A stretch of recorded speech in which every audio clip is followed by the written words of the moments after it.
1 week had passed since the Velthari fleet was supposed to conquer Earth, and instead something remarkable had happened. Ekithar had made his choice, and it had not been easy, and when he broadcast his decision to the 200 ships under his bushes command, there had been confusion and fear and anger, but there had also been relief. More officers than he expected stepped forward to support him, and they spoke of the same emptiness he had felt, and they spoke of the meal in the cargo bay, and they spoke of wanting something more than endless conquest.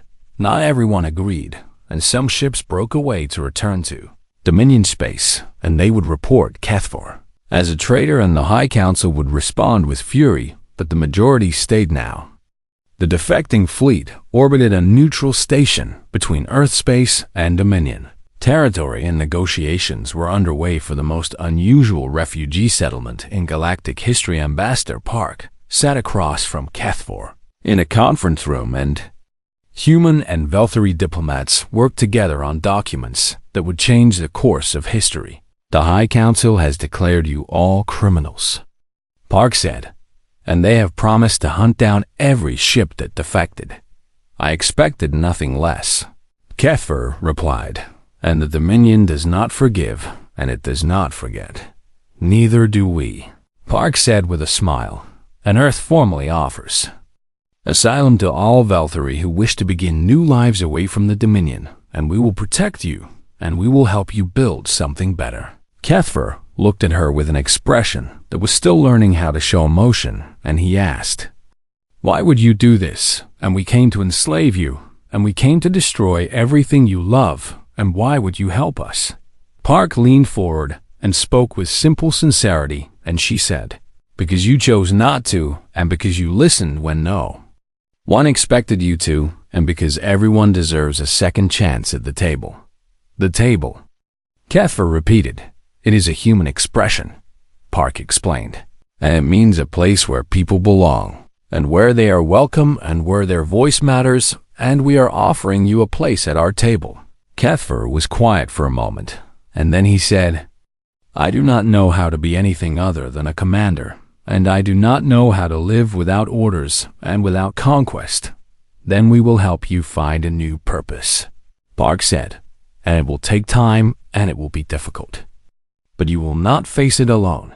6 months later, the galaxy watched in disbelief as the impossible continued to unfold. Velthari refugees had settled on Earth in a region the humans had set aside specifically for them, and they were learning to farm and to build and to create things rather than destroy them. Sirith had become something of a celebrity, and she worked in a community kitchen in Seoul, and she learned to cook human dishes and invented new recipes that combined Velthari and human ingredients. She discovered that she loved to cook, and she loved to watch others enjoy what she created, and she finally had a word for the feeling she had experienced so long ago when she helped that injured creature compassion other species. Across the galaxy heard about what had happened, and they struggled to understand, and some dismissed it as propaganda, and others feared it as a trick. But some wondered. The Marathi, who had been conquered decades ago, began to whisper among themselves, and they asked if the humans would help them too, and if there was hope for worlds that had already fallen. The Kellen survivors who served the Dominion in forced labor started to dream of freedom, and they passed stories of the humans who had turned conquerors into friends. The Dominion High Council watched these developments with growing alarm, and they recognized that something dangerous was spreading, and it was not a weapon, and it was not a virus. It was an idea.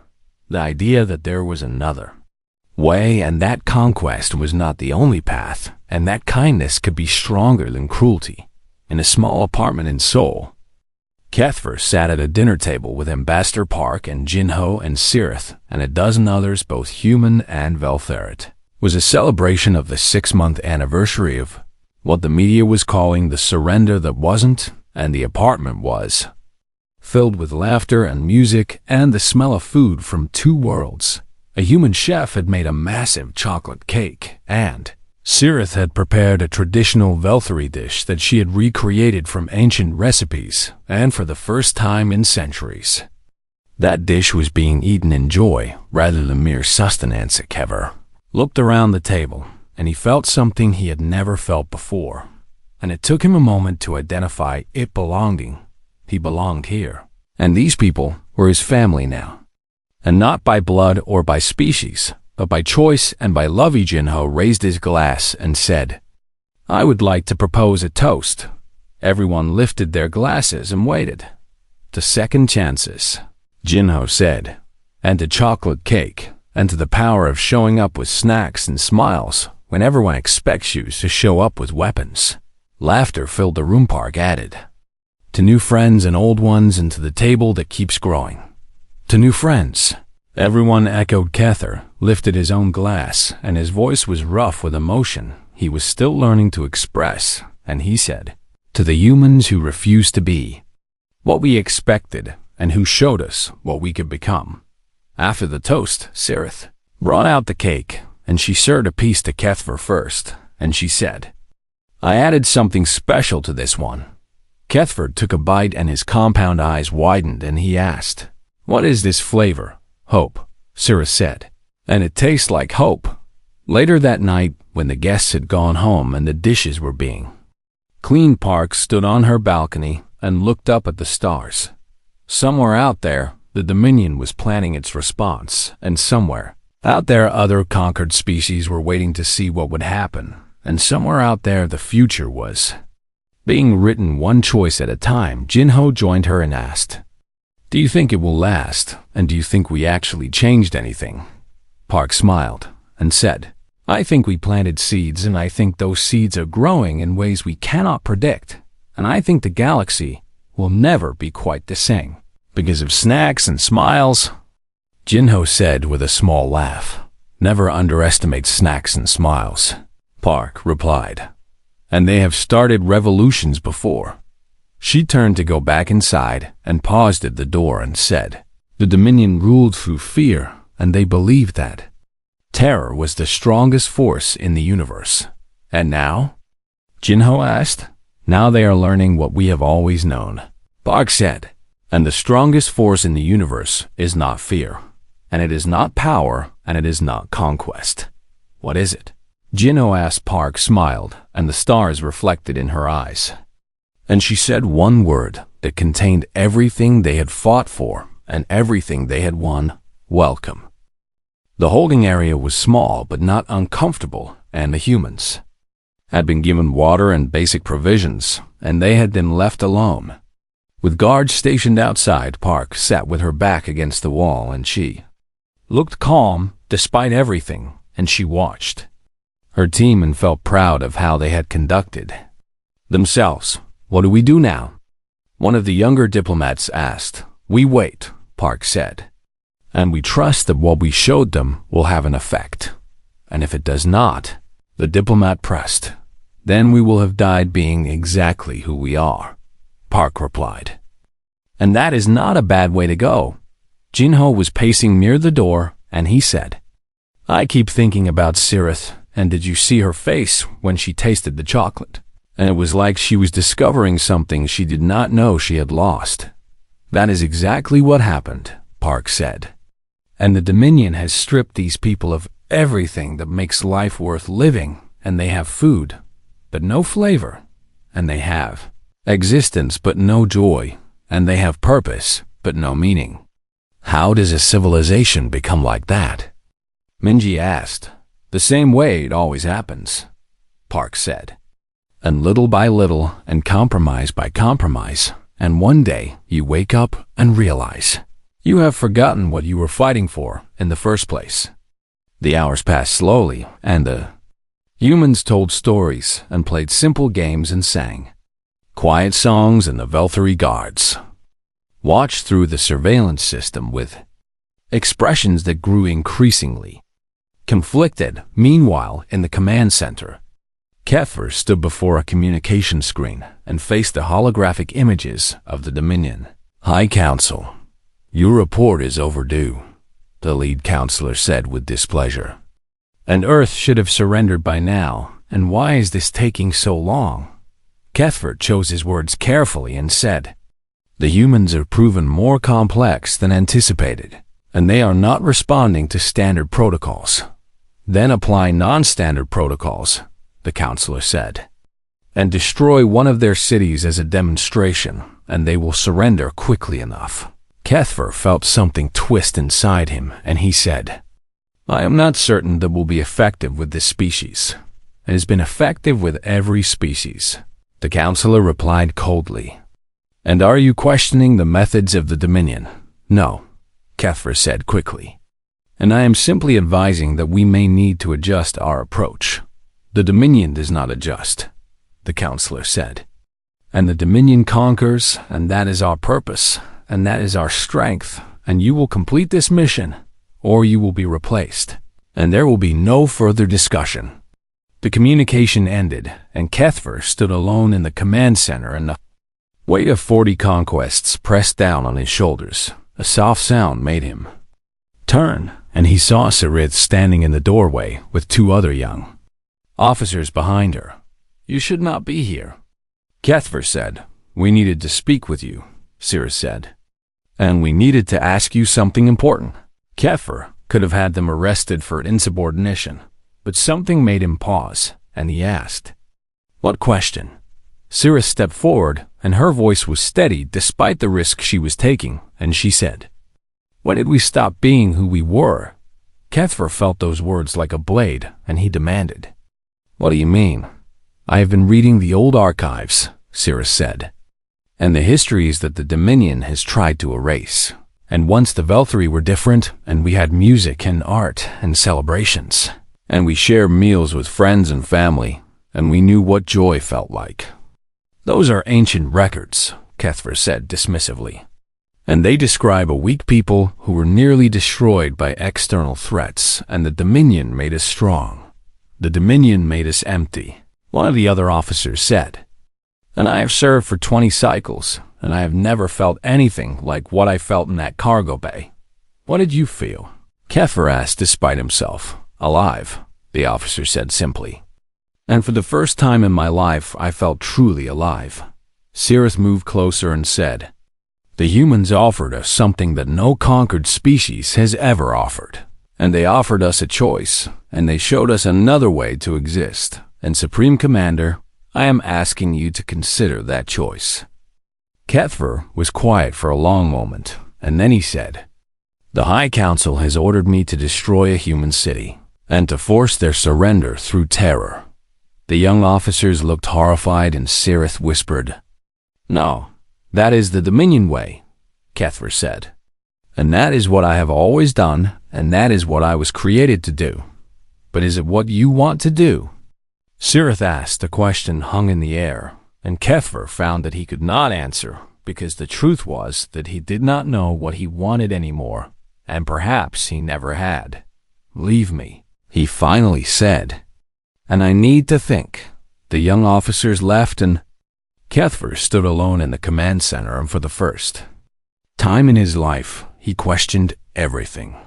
He had been told he thought about the human ambassador and her calm smile and her gift basket and her talk of friendship and compassion, and he thought about the chocolate cake and the way Sirith's face had lit up, and he thought about the question that kept echoing in his mind. Has anyone ever been glad to see a Velthari ship appear in their sky? The answer was no, and it had always been no, and it would always be no if he followed the path the Dominion had set for him. But there was another path now, and the humans had shown it to him. Kethver walked to the holding area, and the guards snapped to attention as he approached, and he ordered them to open the door. Ambassador Park looked up as he entered, and she showed no surprise, and she simply waited for him to speak. I have been ordered to destroy one of your cities, Kethver said.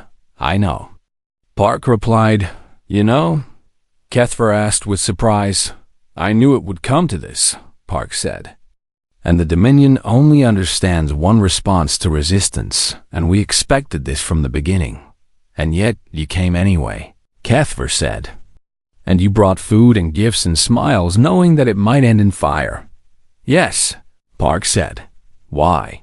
Kethver demanded. Park stood and looked up at him, and she said, Because some things are worth dying for, and Because hope is one of them, and because we believe that somewhere inside you there was still someone capable of choosing a different path.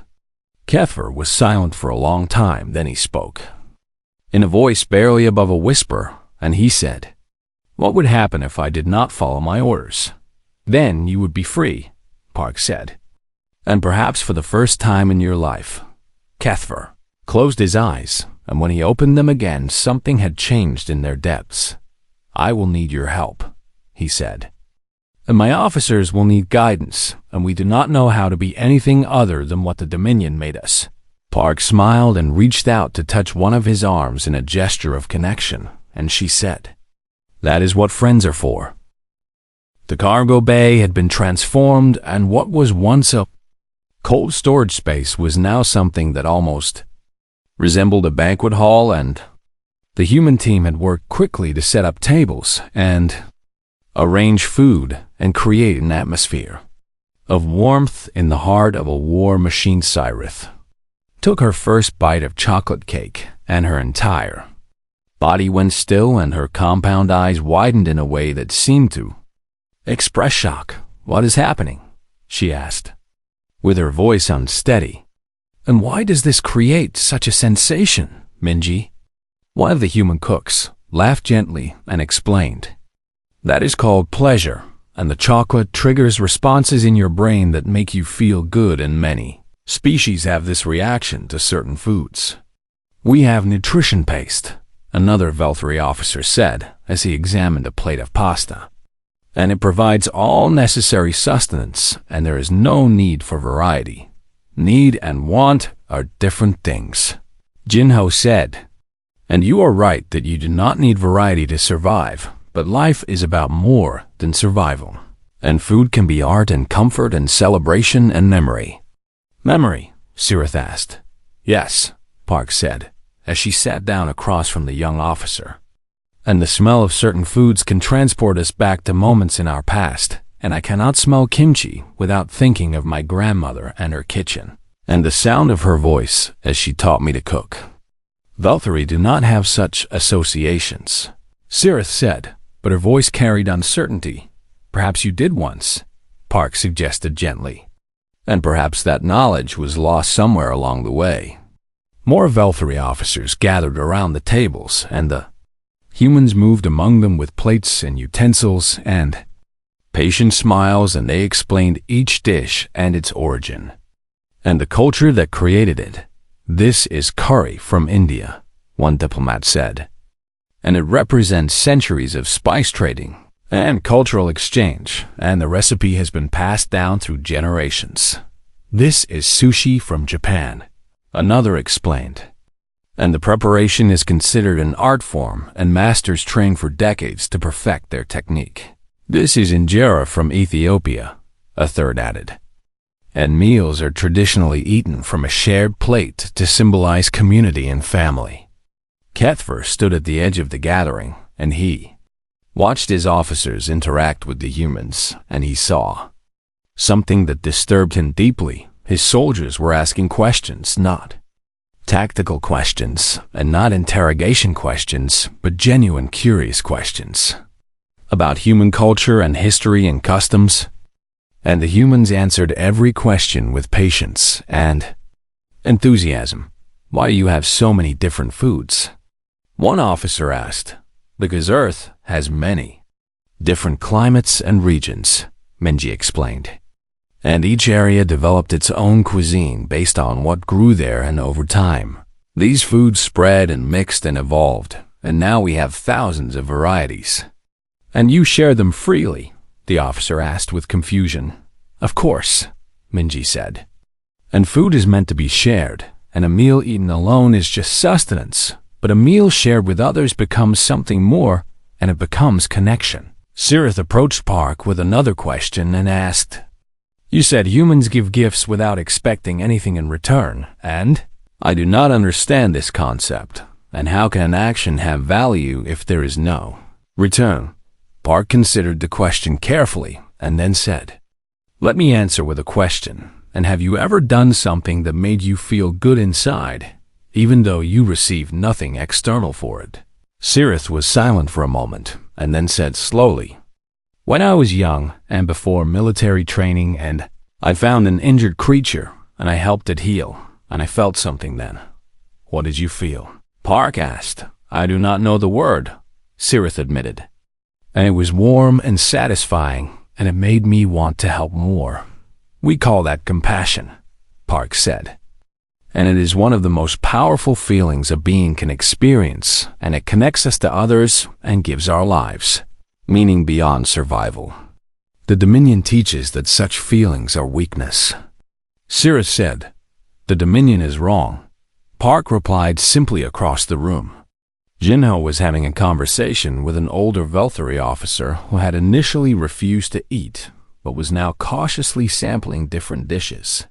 "This is remarkable," the officer admitted. "And I have served the Dominion for 30 cycles, and I have never experienced anything like this." "What do you usually do after a conquest?" Jinho asked. "We process the population and assign them to labor categories, and we strip the planet of resources, and we move to the next target," the officer said. "And do you ever celebrate?" Jinho asked, "Or rest, or enjoy the fruits of your victories?" The officer looked confused and said, "Celebrate what? And there is always another world and another conquest, and there is no time for such things." "That sounds exhausting," Jinho said with genuine sympathy. "And it sounds lonely." The officer did not respond, but something in his posture shifted, and he looked at the humans around him, laughing and sharing food and telling stories, and he seemed to be seeing something he had never seen before. Kethover finally moved forward, and the room quieted as he approached Ambassador Park, and he stood over her with his full intimidating height, and he spoke in a voice that carried to every corner. "Think this changes anything?" he demanded. "And you think some food and smiles will make us forget our purpose? And we are the Velthari Dominion, and we have crushed 100 species stronger than yours." Park looked up at him without fear and said, "I think this has already changed something, and look at your officers."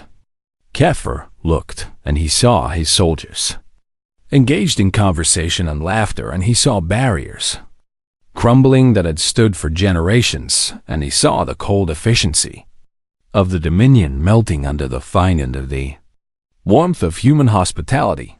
"They are compromised," Kefir said with anger rising in his voice. "They are remembering," Park corrected him. "And somewhere inside every Velthari is a memory of what you were before the Dominion made you into weapons, and that memory is waking up." Kefir's mandibles clicked furiously, and he shouted, "Enough, and this meal is over, and all humans will be confined to quarters until I decide what to do with you and guards. Escort them out now." The Velthari soldiers moved to comply, but many of them looked reluctant, and Sirith stepped forward as if to protest before another officer pulled her back. Park stood and bowed to Kefir and said, "Thank you for the opportunity to share this meal, and regardless of what happens next, I am glad we had this chance to know each other." As the humans were led away, Jinho looked back and saw Sirith watching them with an expression that might have been hope or sadness or both, and he saw other officers looking the same way, and he realized that something had begun here that could not be easily stopped. The humans had planted seeds, and now they could only wait to see what would grow. The corridors of the crushing mandate stretched long and cold before the human delegation, and the walls were bare metal, without decoration or color, and the Velthari soldiers marched in perfect silence ahead, and behind Ambassador Park walked with her head held high, and she noticed everything about this ship, and she saw how the Velthari moved with mechanical precision, and she saw how they never looked at each other, and she saw how empty their world seemed. "This ship feels like a prison," Jinho whispered beside her. "Perhaps it is," Park whispered back. "And perhaps that is exactly the point."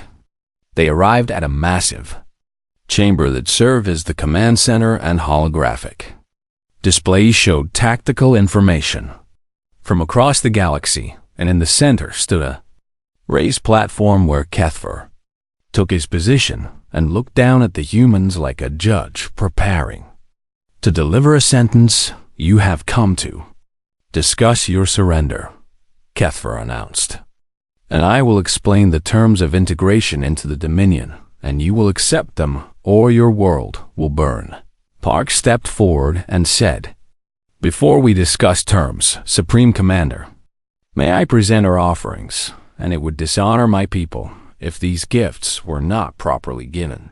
Kethver's mandibles clicked with irritation, but he gestured with one of his forearms and said, "Proceed." Park nodded to her team, and they began setting up a table with remarkable speed and efficiency, and soon the cold chamber was filled with the warmth of prepared foods and the colors of a dozen cultures. She approached Kethver with a basket that had been specially prepared, and she held it up toward him and said, "This contains coffee from the mountains of Colombia and chocolate made by craftsmen in Belgium and cookies baked by the grandmother of one of my team members, and there is also a card that we wrote together expressing our hope for understanding between our peoples." Kethver did not take the basket, and he stared at it as if it might explode, and he asked, "What is the purpose of this?" "It is a gift," Park explained simply. "And humans give gifts to show respect and to begin relationships, and we give them freely without expecting anything in return. That is inefficient," Kethver said. "Perhaps," Park agreed. "But efficiency is not always the highest value, and sometimes the inefficient things are the most important." Kethver finally took the basket, and he examined each item with obvious confusion, and he opened the card and saw the handwritten messages in multiple languages, and he saw the drawings of flowers and hands reaching toward each other. "This is meaningless," he declared. "It means everything," Jinho said suddenly, and everyone turned to look at the young diplomat. "And those words were written by people who knew they might die today, and they chose to spend their final hours creating something beautiful for strangers, and that is not meaningless." The chamber fell silent, and even the Velthari guards seemed affected by the weight of those words. Kethver set the basket aside, and his voice became harder as he said, "You seek to confuse me with sentiment, but I have seen this tactic before, and conquered species often beg with pretty words, and it changes nothing." He gestured, and the holographic displays shifted to show images of devastation and burning cities and fleeing civilians and shattered fleets. "This is what happened to the Marathi who resisted," Kethver said. "And this is the Kellen homeworld after they refused integration, and this is the orbital bombardment of Sirius Prime." The humans watched in silence, and their faces showed grief, but not fear. When the images ended, Park spoke softly and asked, "Were there survivors on those worlds?" Kethver seemed caught off guard by the question, and he answered, "Some, and they serve the Dominion now." "Do they need help?" Jinho asked. "What?" Kethver demanded. "The survivors," Jinho clarified. "And you conquered them and destroyed their homes, and do they have food and shelter and medicine, and do they need humanitarian aid?" Kethver turned to his translator officer and asked, "What does humanitarian aid mean?" The officer worked with the translation system for several moments and then reported, "It appears to mean assistance given freely to those in need, regardless of whether they are allies or enemies, and the concept has no direct equivalent in Velthari language." Kethver looked back at Jinho with what might have been shock and asked, "You would help the people we conquered, and the people who are not your species and not your allies?" "Yes," Park answered. "And we would help anyone who suffers, and that is what humans do, and we cannot see pain without wanting to ease it, even if that pain was caused by your enemy." Kethver pressed.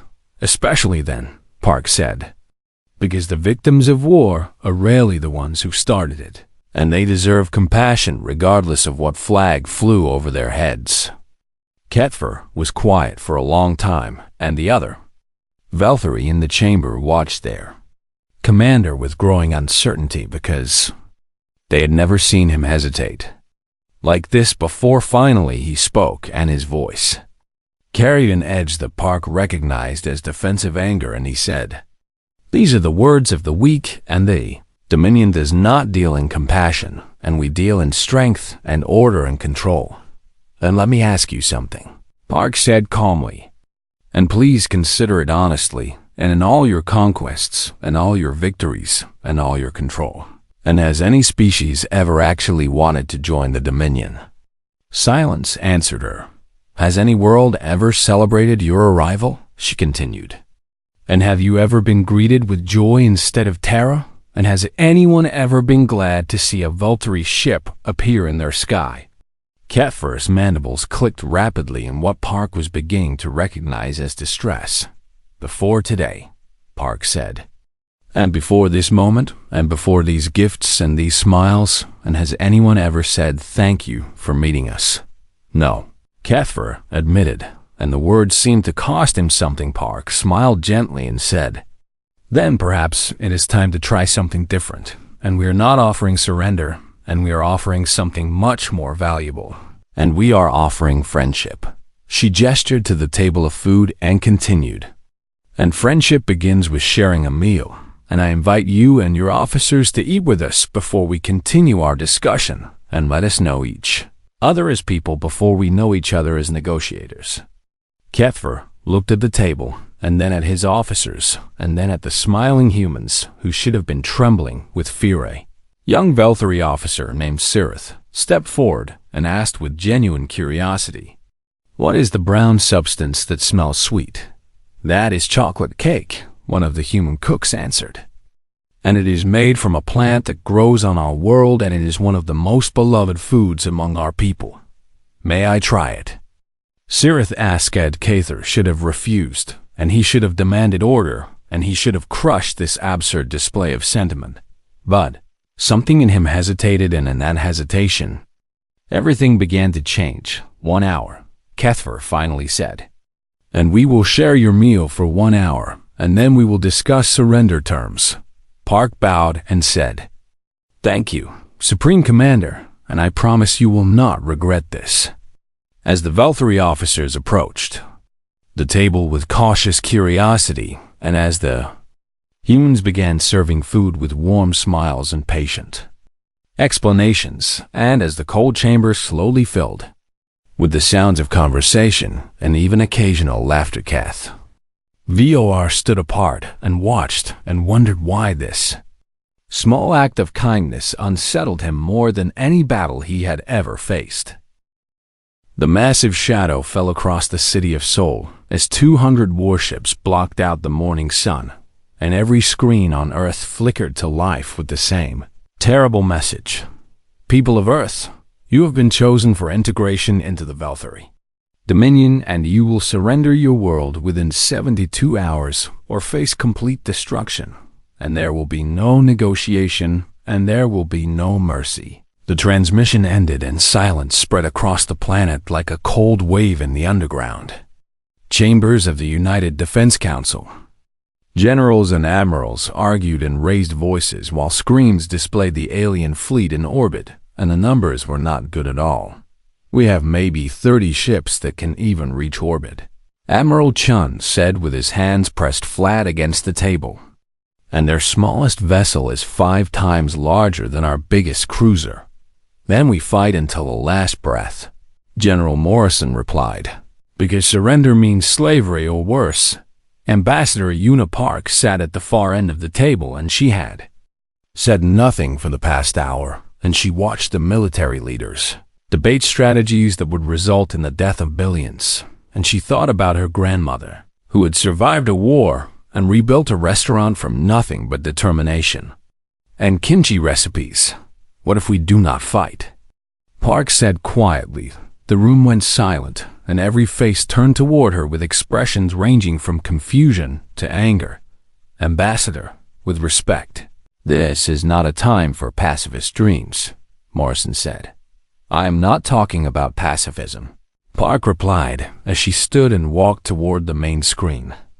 I am talking about strategy, and we know nothing about these Velthari, except that they have conquered 40 worlds, and they expect us to either fight or surrender. Those are the only options, Chun said. No, Park said. Those are the only options. They understand, and what if we give them something they have never seen before? Defense Minister Okonkwo leaned forward with interest in her eyes and asked, "What exactly are you proposing?" Park took a deep breath and said, "They have invited us to discuss surrender terms aboard their flagship, and I propose we accept that invitation, but we do not go as defeated enemies begging for mercy." "Then how do we go?" Okonkwo asked, as neighbors bringing gifts to welcome the new arrivals. Park said with a small smile, "With food and music and open hands, and we treat this first contact as an opportunity rather than a death sentence." The room erupted in protests, but Okonkwo raised her hand for silence and said, "Continue, Ambassador. Every species they have conquered has responded with fear or violence." Park explained, "And they have a script for those responses, and they know how to handle terror, and they know how to crush resistance, but they have never encountered a species that simply refused to play by their rules. You want to confuse them." Chun said slowly, "I want to show them who we really are," Park replied. "And humans are not just warriors, and we are not just survivors, and we are a species that builds communities and shares meals and finds connection even with strangers, and maybe especially with strangers." Morrison shook his head and said, "This is madness, and they will kill you the moment you step aboard that ship." "Perhaps," Park admitted, "but dying while trying something new is better than dying while doing the same thing that failed 40 other worlds." The debate continued for 3 more hours, but in the end the council agreed to let Park try her approach, because they had no better options, and because something in her calm confidence made them want to believe. The next morning, a small shuttle departed from the ancient spaceport, and inside sat Ambassador Park along with her assistant Jinho Lee and a team of 12 diplomats and cultural specialists and cooks. Yes, cooks. The shuttle's cargo hold contained enough food to feed 200 people, and there was kimchi and bulgogi and japchae from Korea, and there was pasta and tiramisu from Italy, and there was curry and naan from India, and there was tacos and churros from Mexico, and there was feijoada and brigadeiros from Brazil. There were also music players loaded with thousands of songs from every culture on Earth, and there were games and puzzles and books translated into visual formats, and there were handwritten cards expressing hope for friendship. Jinho looked at the cargo manifest and then looked at Park and asked, "Ambassador, do you really think aliens who have destroyed 40 worlds will care about chocolate chip cookies?" Park smiled and said, "I think everyone cares about chocolate chip cookies, and they just do not know it yet." The shuttle approached the Velthari flagship, which was called the Crushing Mandate in their language, and it was a vessel 3 kilometers long with weapons that could crack a planet in half, and the human shuttle looked like a tiny insect approaching a whale. Human vessel. You will dock at Bay 17, and your delegation will exit with no weapons and no technology, and you will kneel before the Supreme Commander. The cold Velthari voice commanded over the communication channel. "Understood," Park replied calmly. "And we request permission to bring traditional offerings as a sign of respect." There was a long pause, and then the voice returned with obvious confusion and asked, "What do you mean by offerings?" "Food and gifts," Park explained, "and it is human custom to bring such things when meeting new neighbors, and we wish to honor your commander with the best our world has to offer." Another long pause followed, and Park could almost feel the aliens trying to process this unexpected response. "You may bring your offerings," the voice finally said, "but any sign of hostility will result in immediate execution." "We understand, and we thank you for your generosity," Park replied. Jinho whispered, "Did you just thank them for threatening to kill us?" "Politeness costs nothing," Park whispered back, and it clearly confuses them, and confused enemies make mistakes. The shuttle docked, and the bay doors opened to reveal 50 Valkyrie soldiers standing in perfect formation, and they were tall. Insectoid creatures with 4 arms and hard exoskeletons that gleamed like polished obsidian, and their compound eyes showed no emotion. At the center stood Supreme Commander Kethver, and he was the largest Valkyrie present, with ceremonial armor covered in symbols that Park assumed represented his many conquests. The human delegation walked down the ramp, and every diplomat wore their best formal clothing, and every face held a calm smile. Kethver waited for them to kneel. They did not kneel. Instead, Park stepped forward and performed a respectful bow with her hands pressed together, and she said, "Supreme Commander Kethver, on behalf of the people of Earth, I thank you for this opportunity to meet, and I bring gifts from our world as a gesture of goodwill."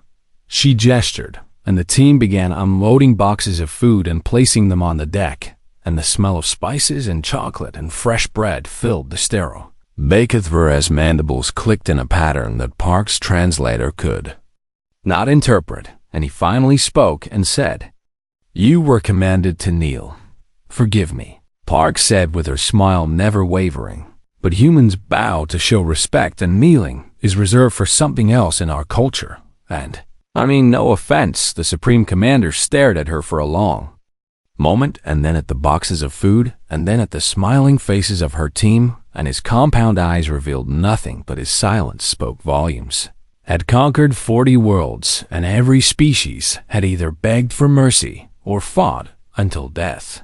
These humans were doing neither, and that, he realized with growing unease, made them the most dangerous species he had ever encountered.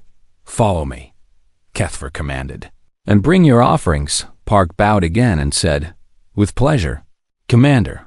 As they walked into the heart of the enemy flagship, Jinho leaned close and whispered, "I think we actually scared him."